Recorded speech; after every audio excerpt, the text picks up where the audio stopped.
Comunicato operativo numero 1. Nasce oggi il movimento estremista ligure. Obiettivo del movimento non è quello di arrivare all'indipendenza della Liguria, bensì quello di staccare Milano e la Lombardia dall'Italia e possibilmente dal mondo. Le colpe di Milano sono oggettive.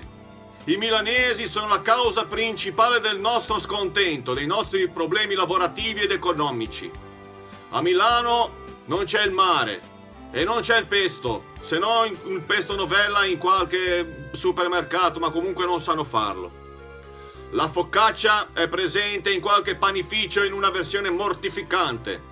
Il tutto con il chiaro intento di screditarne la ricetta e rovinarcela pure qui a Genova. Il nostro movimento si prefigge di arrivare entro il 2018 all'eliminazione sistematica di qualunque milanese sul territorio ligure. I milanesi vengano qui e si fanno ore e ore di coda perché lì fa schifo e qui è bello. Ma questa non è una ragione plausibile ed accettabile. Si passerà presto al bombardamento sistematico di ogni avamposto milanese in Liguria. Specificatamente si fa riferimento a Santa Margherita Ligure e a Rapallo. Per iscriversi al movimento è molto semplice. Basta inviare un selfie con un bellissimo tramonto o con il mare ligure e con sottoscritto Milano Succa. Il mare non c'è neanche in Val d'Aosta e in Umbria, ma il nostro problema sono i milanesi. Quindi non scrivete Perugia Succa perché non verrete presi. Hasta la Liguria sempre.